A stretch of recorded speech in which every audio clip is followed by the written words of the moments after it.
Good morning muna, good afternoon, good evening sa ating mga kapatiran dyan na nasa online, na hindi nagsasawang suportahan ang gawain ng ating Panginoon Diyos. Hallelujah. So why don't we all stand as we begin? And let's read our text for this morning. Ayan, basahin natin sa 1 John chapter 4, verse 18. Ang sabi po na yan, basahin natin lahat. There is no fear in love, but perfect love drives out fear because fear has to do with punishment.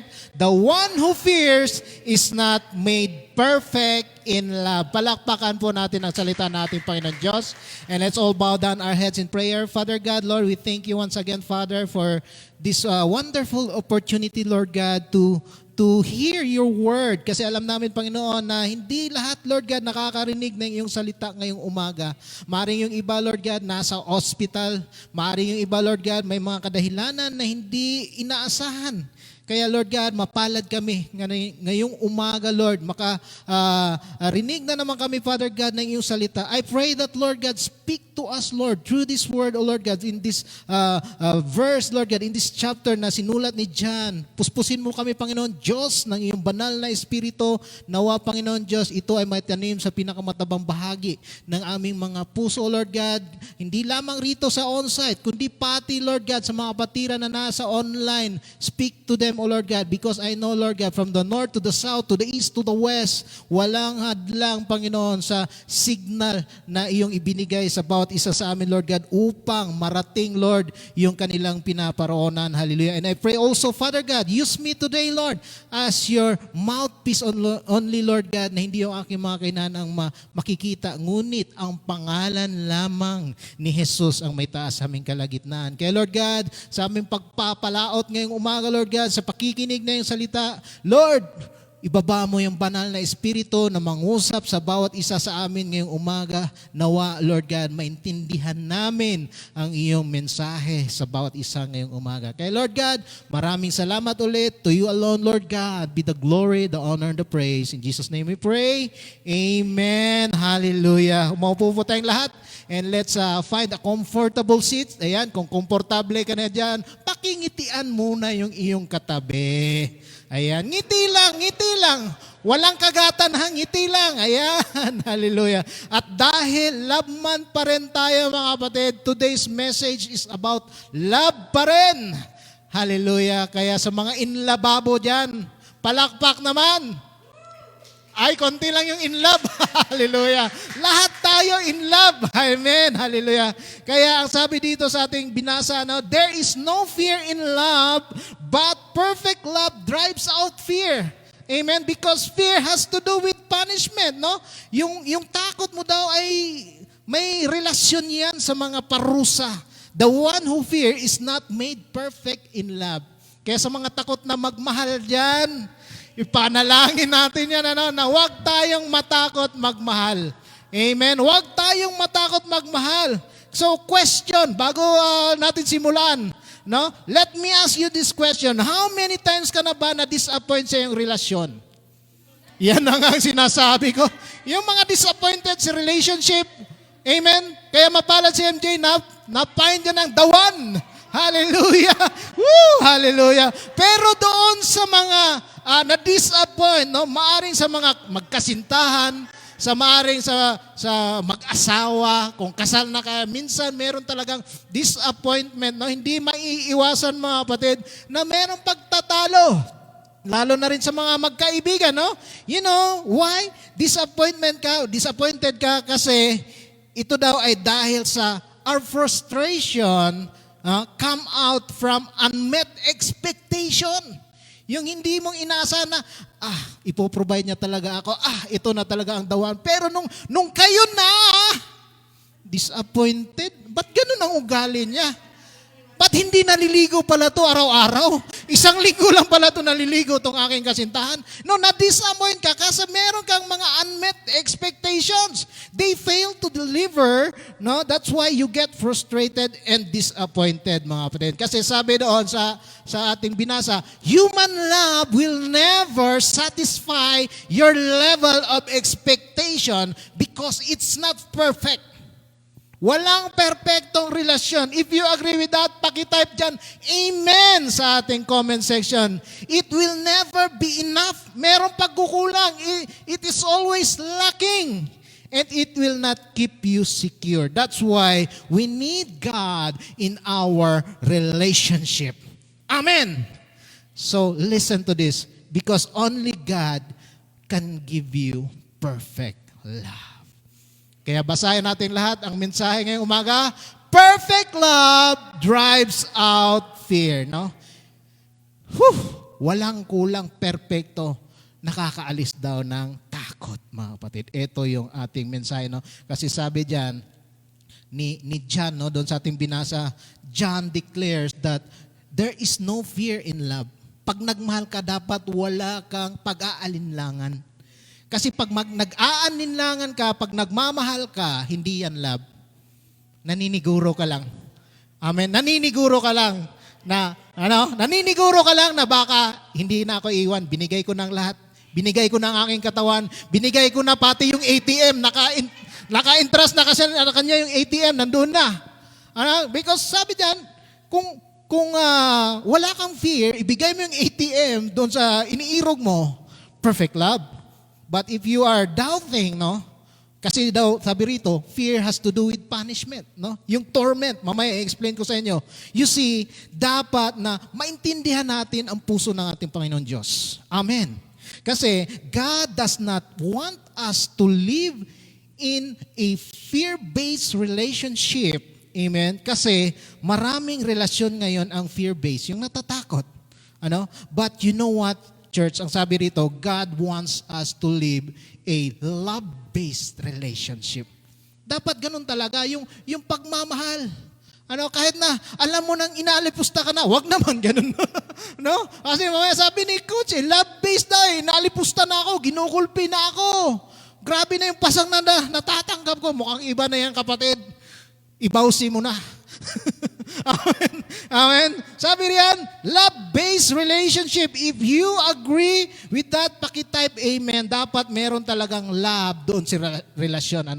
Hindi yung relasyon na pag may nakukuha ka lamang, mga kapatid. Amen. Kasi baka sabihin natin na ang relasyong ito ay gamitan lamang. Pag nag-exit na ako ng Saudi, bye-bye, goodbye, see you again sa susunod kung sino man ang aking makatagpo. Because when it is love-based, it drives out fear. But when it is fear-based, it makes you insecure. Kaya maraming mga relasyon ang insecure, maraming relasyon ang unstable. Away-bati. Walang peace sa relasyon.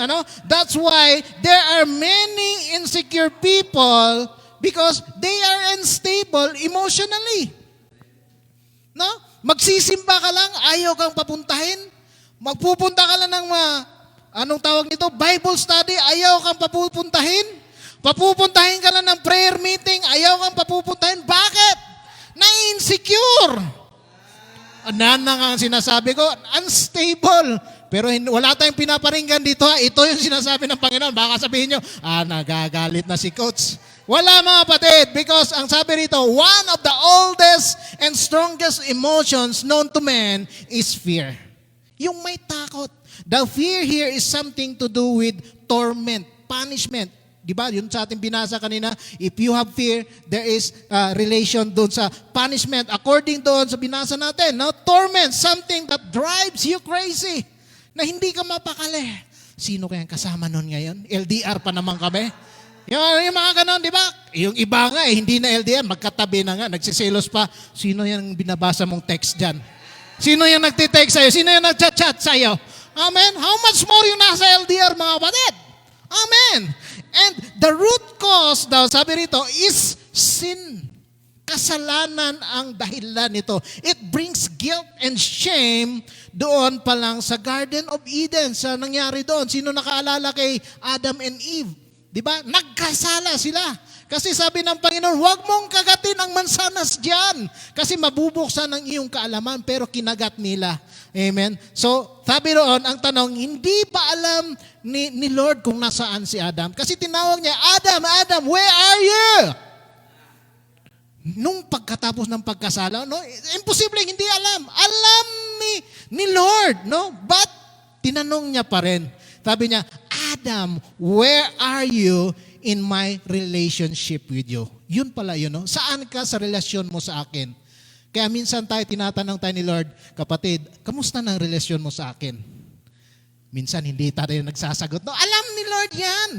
No, alam ni Lord ang relasyon mo sa Kanya. Sabi niya, kamusta na yung relasyon natin? Anong nangyari? Kaya maraming Kristiyano ang tinatanong ni Lord dito ngayon, hindi lamang dito sa onsite, pati ikaw dyan nanonood. Hindi ko alam anong pangalan mo, kapatid. Ang sabi ni Lord, kamusta na yung relasyon natin? Anong nangyari? Whew, hallelujah. Alam niyo, anong sagot ni Adam? We saw you, Lord, but we are afraid. Nakita ka na namin, Lord, pero takot kami. We are guilty, we felt ashamed, and we're afraid of the punishment. Ganun talaga eh. Pag meron tayong mga kasalanan, natatakot tayo sa consequence ng ating mga kasalanan. Kahit na hindi related sa Panginoon, kahit na sa trabaho mo na lamang, di ba? Pag nakasunog ka dyan, nagpa-laser ka, natakot ka. Di ba? Pag yung bulak, sabi ganito, tapos iba yung naibigay mo. Imbis na rosas, tulip yung binigay mo. Di ba? Natatakot ka because fear blurs our vision and prevents us from seeing God as who He really is sa ating mga buhay. And the enemy whispers lies. Huwag ka nang magsimba doon, ganun ka pa rin. Di ka naman nagbabago. Di ba? Ganun yung binubulong ng kaaway. Sabi, look to God for help, mga kapatid. Huwag mong pakinggan yung anong tawag nito, yung bulong ng kaaway because fear causes us to look at the problem and not to God. Amen? Because love and fear cannot come together. They cannot coexist. Yung may nagmahal ka, may takot ka, hindi pwedeng magkasama yan. Amen? Gaya na lang nito, when light and darkness, hindi pwedeng magsama. Di ba? Pag dumating ang liwanag, siyempre, mawawala yung gabi. Tama ba? Parang ganito rin sa pagmamahal. Amen? Kasi sabi ni Lord, like God's perfect love will drive away fear. Amen? Kaya, na-notice nyo ba na hindi sinabi doon sa ating text na love drives out fear. Very specific yung sinabi doon ni John that perfect love drives out fear. Not just any love, but perfect love. Bakit ba kailangan ng perfect love na to drive out fear, no? Alam niya ba na ano ang sinasabi niya dito? The word na perfect means, anong sabi diyan? Perfect means complete. Nothing missing, nothing you can add on or make it less. Perfect na eh. Hindi mo na sinasabing na, ako na magluto doon, ako pang magmaneho para mapapalangit talaga ako. Ako nang tutugtog, ako nang awit para, Lord, katabi talaga kita. Sabi dito, complete na eh. Nothing missing, nothing lacking. Walang ka nang idadagdag. Hindi na kailangan yon, pero kailangan natin ng worker. Baka sabihin mo, sabi ni Coach, hindi na daw pwede. Wala nang aawit doon next Friday. Wag naman. Kasi nagbibigay tayo ng papuri sa ating Panginoong Diyos. Pero ang sinasabi sa atin dito, huwag ka nang ang dami mong work, pero yung relasyon mo wala. Pangit naman. Kaya dapat ito mga kapatid, dapat to yung sabay-sabayan. Perfect. It is sufficient. It is enough. Wala ka nang idadagdag pa. That's why yung paglapit mo sa Diyos, no? Yung paglapit mo sa Diyos, it is not based on your performance. Kasi sabihin mo, aawit ako ng maganda doon para mapalangit talaga ako ngayong umaga. No, it is not based performance, but it is based on His character. Wala ka nang idadagdag. It is not about what to do, it's about what Jesus has done for you. Kung ano man yung ginawa ng Panginoon sa iyo. That's why perfect love drives out fear. Not by performance, not by good behavior. He loves you just the way you are. Kaya palakpakan natin sarili. Mukhang hindi tayo na-excite doon, no? Na, the Lord loves you the way you are. No, kahit na makasalanan ka, kahit na anumang ginawa mo sa buhay mo nung nakaraan, nagdroga ka man, nagbisyo ka man, nang babae ka man, nanlalaki ka man, Walang pakialam si Lord. He loves you just the way you are. Sabi nga doon, di ba, sa 1 John chapter 3 verse 1, this is how we know what love is. Jesus Christ laid down His life for us, no? Ganito ang pagmamahal ng ating Panginoon, no? His love will never fail. It will never change by what you do, by your performance. Pero ang sabi doon, mga kapatid, binigay niya ang kanyang buhay. So, introduction pa lang tayo. Mukhang seryoso. Nandiyan pa ba tayo? Amen. Baka magtatawag ako nito mamaya, papuntahin ko sa harapan para magising. Hawak naman. Hallelujah. So, ngayong umaga mga kapatid, medyo mahaba to. So, bear with me. 12:30, nawa, alauna, matapos tayo. 2 things ang ating pag-uusapan ngayong umaga. Now, perfect love, una, is a faithful love. Iyan. Take note nyo dyan. Sa mga nagte-take note, perfect love is faithful love. Anong sabi doon sa 2 Timothy chapter 2 verse 13? If we are faithless, He remains what? Faithful, for He cannot deny Himself. No, hindi maitatanggi ng Panginoon na faithful siya sa atin kahit na tayo ay hindi faithful sa Kanya. Kaya faithful love is tested by how long you are willing to stay. Sa mga magkarelasyon dyan, how long are you willing to stay? No? Sa mga single dyan, how long are you willing to stay on that relationship? Mukhang walang nagsagot. Mukhang napaisip sila ngayong umaga. Oo nga, no? How long? Mukhang matagal-tagal na rin kami, ah. Di ba? Yun yung mga sinasabi mo, no? Oh, mukhang bago pa lang kami. How long kaya to last? 10 months ba? Baka may expiry to. Sana naman wala. And God is saying to you, anak, kahit hindi ka faithful, hindi kita ilalaglag. Yun ang maganda. Hindi kita iiwan. I will remain faithful to you even if you are faithless. Grabe ang Panginoon. No? That's why it drives out fear. Kaya dapat wala ka ng takot. It takes away the insecurity sa ating mga buhay. No? So, tanong, sino ba dito yung sawi sa pag-ibig? Yan. Woo! Ha? Matanong ko lang, may team sawi ba rito? Nako, okay, praise God. Buti na lang, dati na yun. Nakaraan na yun. Nakaraan na yun. Napagtagumpayan na yata ni Kuya Jeff, kaya palakpak kay Kuya Jeff. Hallelujah, hindi na sawi. Or other way around. Sino ba dito ang iniwan? Yan ang sinasabi ko. May mga iniwan. May mga sawi. Yan ang tanong sa faithful love. How long are you willing to stay? Sabi doon, God's love, no, is forever. It will remain. It is unfailing love. Grabe, no? Woo! Grabe si Lord. Faithful love. Amen. So pangalawa, madali lang dalawang bagay natin pag-uusapan ngayong umaga. Una, ano yan? Faithful love. Pangalawa, anong sinasabi dyan? Woo! Ito ang pinakamakatindi. Sacrificial love. How much are you willing to pay? So, grabe naman, Coach. May bayad pala yan. Pag magmahal pala, may bayad. So, eto mga kapatid, no, malinaw. Pag nagmahal ka, walang libre. May bayad. How long are you willing to pay? That's how sacrificial love is tested, no? Ganon sinusubok yung inyong pagsakripisyo. How much are you willing to pay? Kasi sabi nga roon sa Romans 5 chapter 6 verse 8, basahin ko sa inyo, medyo mahaba. Sabi rito, when we are utterly helpless, Christ came at just the right time and died for us sinners.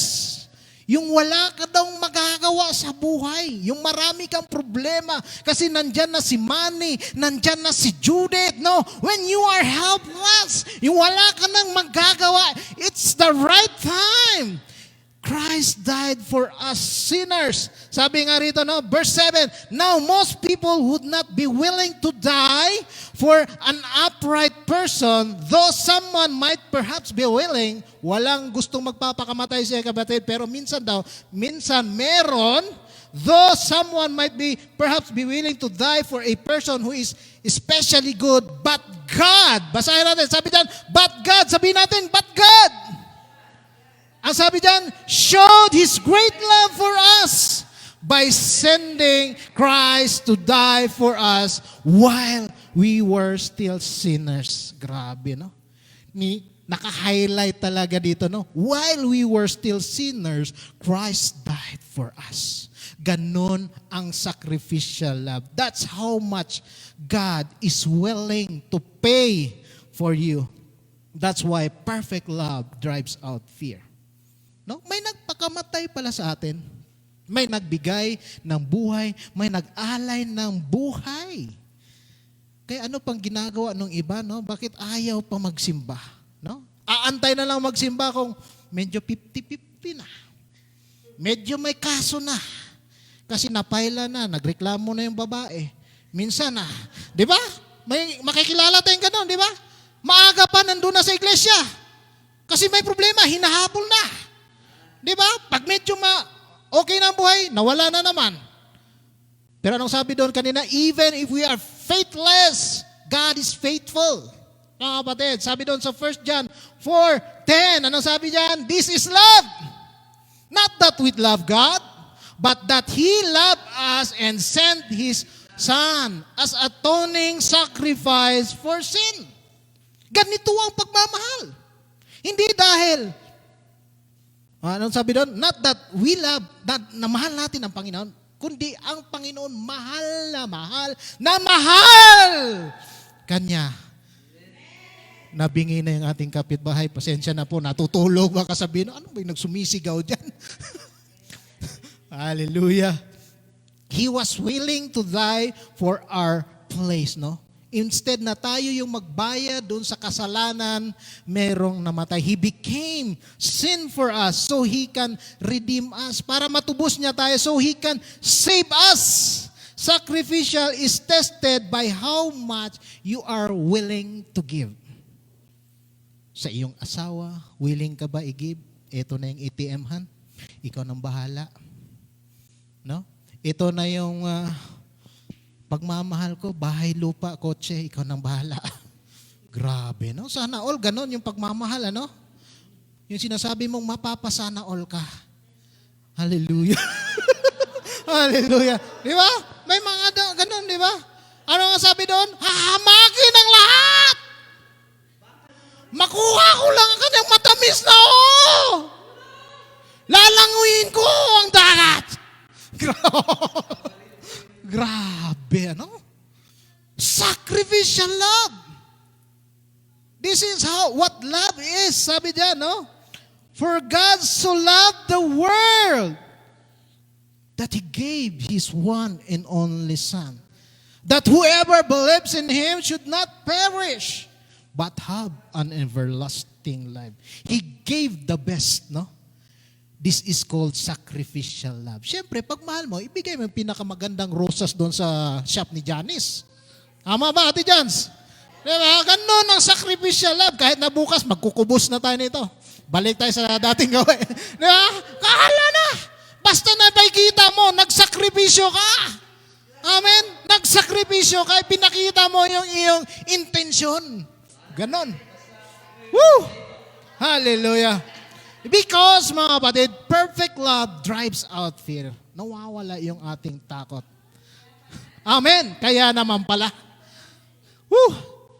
So, para maintindihan ng mga tao yung kanyang pagmamahal, no?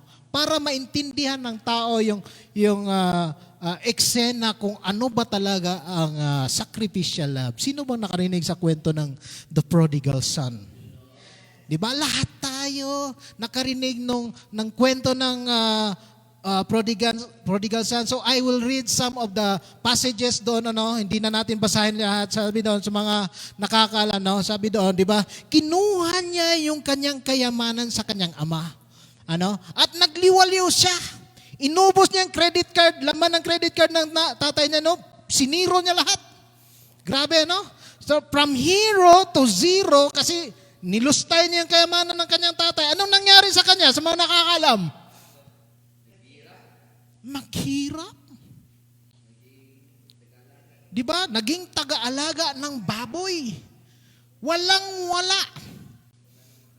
Sa mga nakasubot ng walang-wala, kami ito.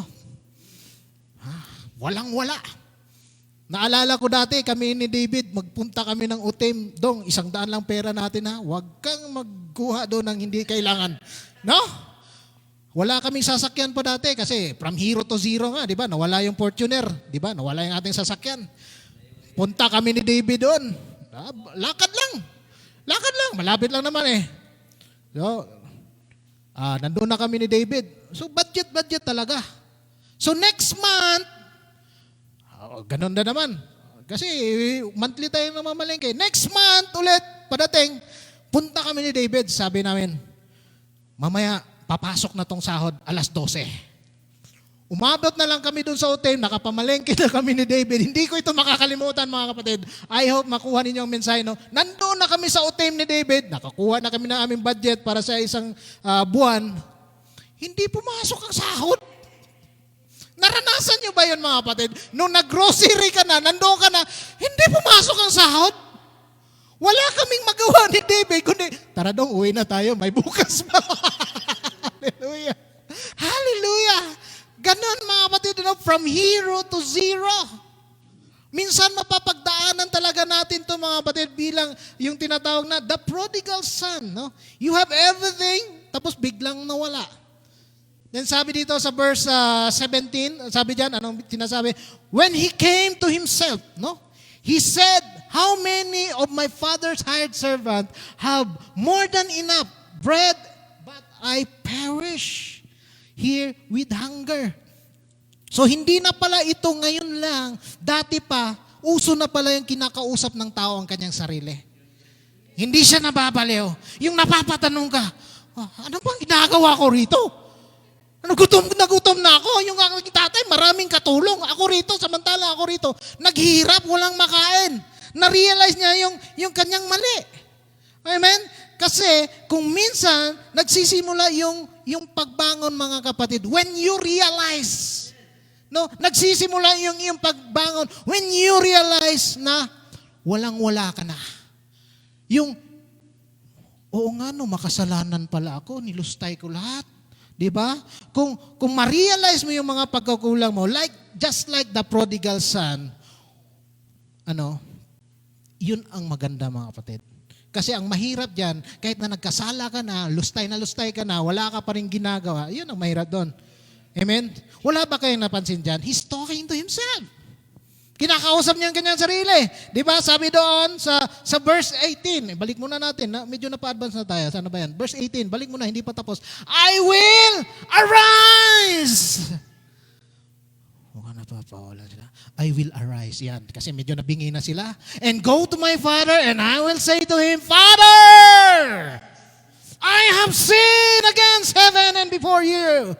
Grabe, no? I will arise. Babangon ako. Kaya ikaw nasawi sa pag-ibig dyan. Bangon! Arise! Yan, sabihin mo sa katabi mo, arise! Arise! Hindi yung aray ha, hindi yung aray. Baka mamaya aray. Baka mamaya sabi aray, ang sakit. Di ba, arise? Alam niyo ba anong ibig sabihin yon? In the context, sinasabi niya na sa kanyang sarili na, I will repent. Hihingi ako ng tawad sa aking ama. It's about repentance, yung pagbabalik loob sa Panginoon. Amen? Kahit na yung sinasabi natin, makasalanan ka. Pero sinasabi noon, I will arise. Hindi ako magpapadaig sa mga sinasabi ng mga tao sa bisya. Hindi ako magpapadaig sa sinasabi nila na yung mga nakaraan ko, ganito, ganyan. I will arise. I will repent. Ano daw ang sasabihin niya sa kanyang ama? Verse 19, balikan natin, mukhang excited to I am no longer worthy to be called your son. Treat me as one of your servants. Grabe mga kapatid, binaba niya yung kanyang sarili. No, sabi niya, kahit nakatulong na lang, okay na ako roon. Pero ano sabi dito? And he arose and came to his father, but while he was still long away off, his father saw him and felt compassion and ran and embraced him and kissed him. He arose.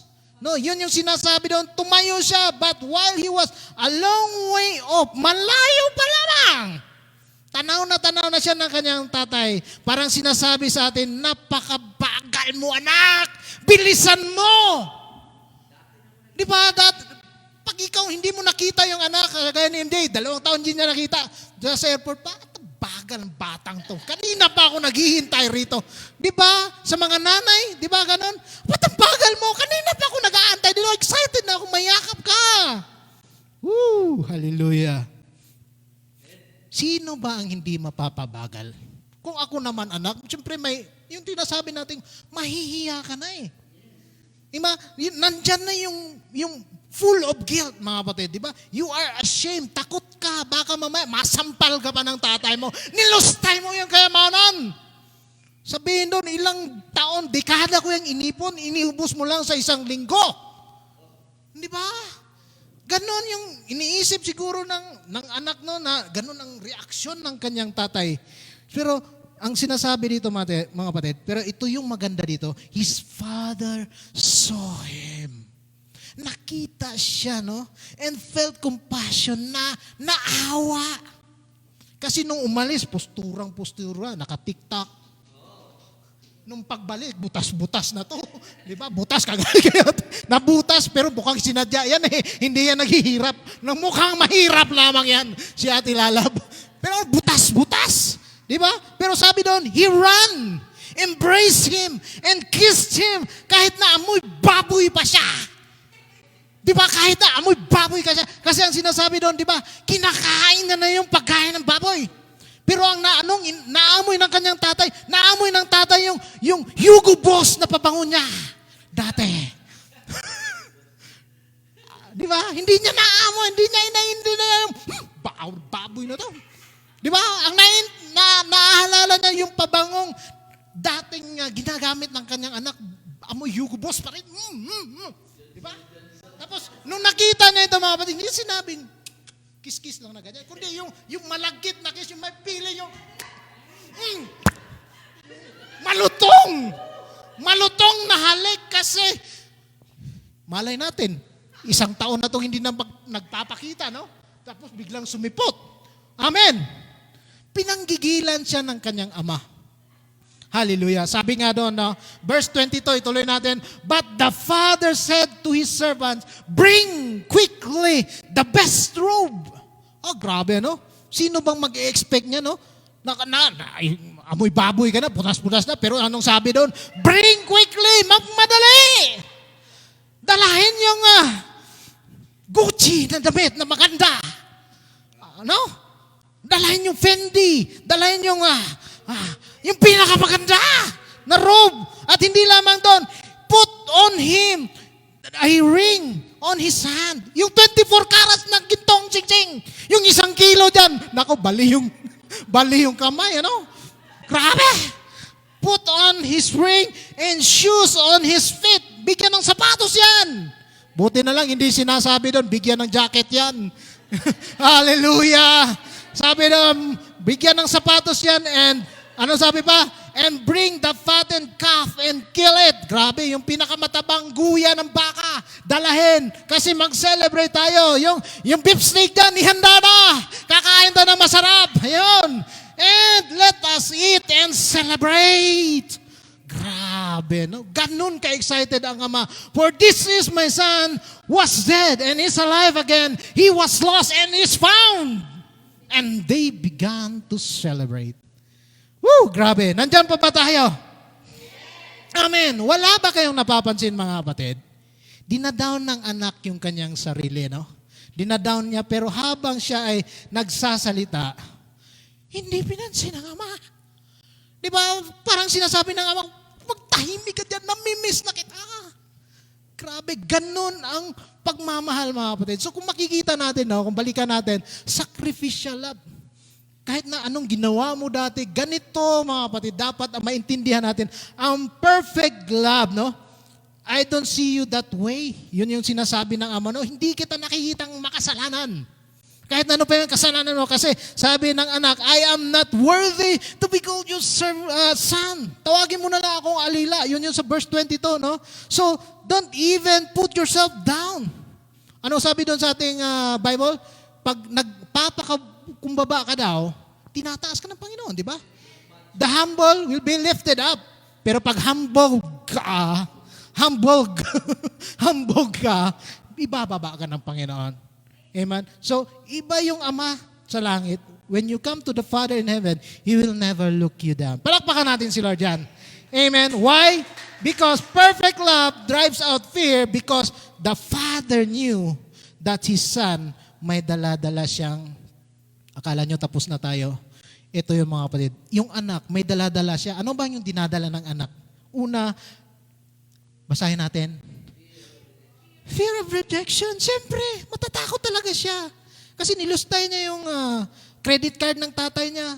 Malay natin, binigyan niya pa ng utang yung tatay niya, no? Kasi credit card eh. Di ba? Di ba? Pero hindi niya alam na kung tatanggapin ba siya.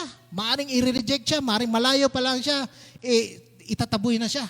Kasi ganun yung minsan may nakikita tayo dito, no? Yung mga drama sa TV, di ba? Sino mo nakakita dyan? Yung inubos mo yung kayamanan mo, tapos yung bumalik kang walang-wala. Di ba? Anong sinasabi? Hindi na kita, Ama! Lumayas ka sa aking harapan! Grabe, no? Nakakatakot. Pero, anong sabi dito? Merong fear or rejection, but ang sabi ng tatay, anong sabi ng tatay? Woo! You are accepted. Grabe, no? The mere fact that when you took that step, no? Nung humakbang ka pabalik sa Panginoon, ang sinasabi ng Panginoon sa atin, you are accepted. Amen? Yung hindi ka matatakot bumalik sa akin. At hindi lamang yun, sabi rin doon, the fear of condemnation. Yung, ikaw, ganito ka, bata ka, wala na akong masabi. Basta yun yung fear of condemnation. No, yung maraming tinuturo sa'yo na hindi ka mabuting anak, hindi ka, ganito ka, suwail ka. Ano pa ba? At marami pang iba. Because he was telling his son, alam ko may fear of condemnation ka, but I'm telling you right now, you are forgiven! Pinatawad na kita sa araw na ito. Pakisabi sa katabi mo, you are forgiven. You are forgiven. Pakitype dyan sa ating comment section, you are forgiven. Woo! Kasi sabi niya doon, alam ko anak, you have that fear, no? That fear of lack and loss. Yung sa tingin mo, kaya nga sabi ng anak, no, na kahit gawin mo na lang akong alila, meron kang fear of lack and loss. Kasi wala ka na eh. Walang-wala ka. Zero. Amen? Don't call me a son anymore. Yun yung sinasabi ng anak kanina. No? Pero sabi ng ama, wag kang matakot because what the Father is telling you right now, you are restored. Grabe. No? Itatayo ka niya muli. Nandiyan ba tayo? You are restored. Sino naniniwala dito, no? That our God is the God of restoration. I believe that kasi ako, 2 beses na nga na-bankrupt, but kung makikita nyo ngayon, I will not say I am perfect, but slowly, by God's glory, I am restored by God. I don't know sa mga testimony nyo, meron din kayong testimony, mamaya, pag-usapan natin sa ating pagkain mamaya, no? That you are restored, mga kapatid. No? Hindi ka pababayaan ng Panginoon. That God will restore, ibabalik niya sa iyo double, 100 times. I don't know kung anong relasyon yan. Huwag naman dagdagan pa ng isa, pangatlo, pang-apat. Na, ibang usapan yun. Sabi mo kasi coach, double, 100 times. Huwag naman. One is enough. Kung tunay ka nagmamahal, isa lang tama na. If you believe that, can I hear an amen? Woo! Hallelujah! Yeah, hallelujah! At ito yung, Hallelujah. Yan na nga, natawa. Hallelujah. At ito yung paglapit niya sa kanyang ama, yung fear of being cursed. Malapit na tayo. Sabi ko, alauna matatapos to. Yung ano kayang sasabihin ng aking ama, no? Na baka, yun nga, of course, no? Sa Bisaya pa, tonglo. I don't know sa Tagalog. Ano bang sa Tagalog ng curse, ate? Yun, basta yun na yun, ano?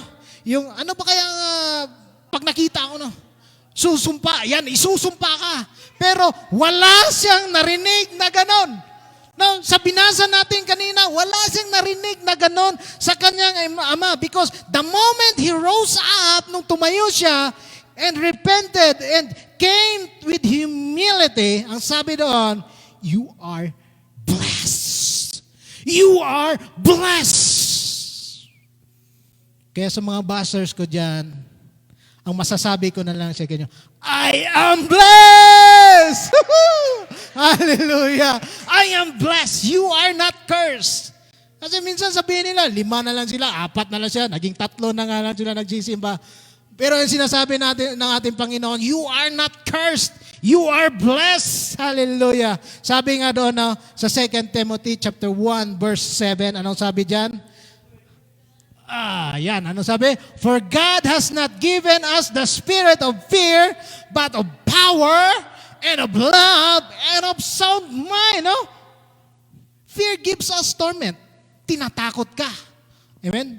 Magiging insecure ka, anxiety, depression, but God's love is the most powerful force that can overcome any kind of fear. No? And God is saying to you today, sabi niya, ano yung kanina? You are accepted. You are forgiven. You are restored. You are blessed. So what's my point this morning? Patapos na tayo. Konti na lang. 5 minutes na lang to. Sabi ron, if we read the whole chapter, no, itong sinulat ni John sa 1 John chapter 4, ang sinasabi lang ni John sa atin sa dalawa lang. Ang pinupunto niya dito, the command for us this morning. Ano ba yung command sa atin ngayong umaga? Una dyan, patapos na, grow in love. No? Mamunga ng may pagmamahal. Magtubo, no? Tutubo ng may pagmamahal. Grow in deeper understanding of God's perfect love. Meaning, gaano ka ba kalalim sa iyong pananampalataya? Gaano ba yung kalalim yung pagkilala mo sa ating Diyos, no? Yung kompleto, perfect, no? Wala ka nang idadagdag, complete, sufficient. When you understand that fully, it drives out fear. No? Kaya sabi nila, ba't buhay na buhay pa rin yung mga tao yan? Pine-persecute ng taga-buong bisya, pero hindi tinatablan yung mga yun. Ano ba yun? Immortal ba yun? Immortal ba yung mga tao doon? Because we know, mga kapatid, ito yun, perfect love. We grow in love. Kahit na may galit kayo sa amin, we love you. We love you with the love of the Lord. I love you. Grabe. No? 1 taon ko na hindi nakikita sila sa daan, pero pag nakita ko sila, yayakapin ko sila. Taga nyo sa bato yan. Pag nakita ko sila sa daan, yayakapin ko sila.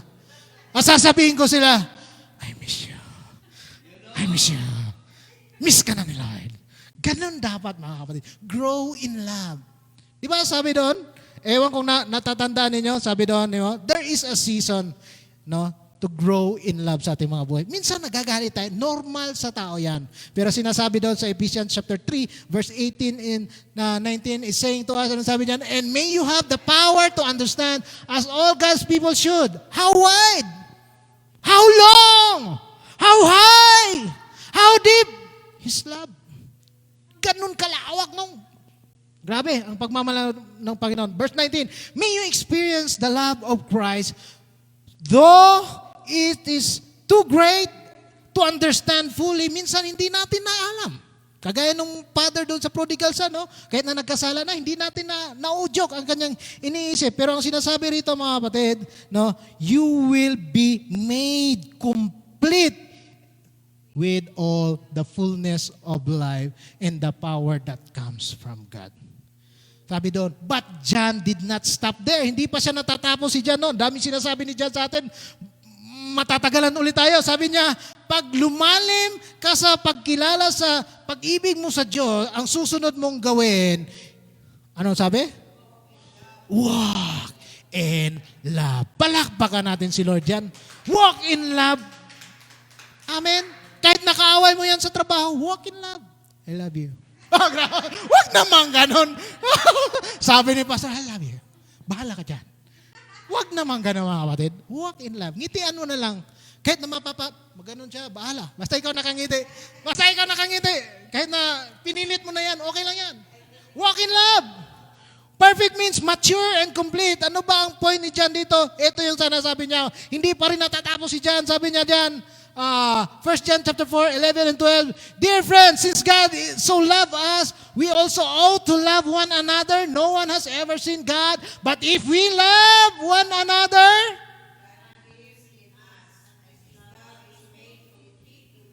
ayan. Grabe no, inulit lang. Sinabi na ito ni Kuya Jeff nung nakaraang Biyernes kung naalala ninyo. Di ba? Inulit-ulit sa atin kasi balay mo, hindi ka nag-take notes nung nakaraang Biyernes. Nakalimutan mo kapatid. Kaya ang sinasabi yung iba absent, kaya sabi diyan, balikan mo ito. God lives in us pag nagmahal ka. Di ba? His love is made complete in us. Amen. So panghuli na lang. Mukhang pagod na kayo. Ito na. We love because He first loved us. Whoever claims to love God yet hates brother and sister is a liar.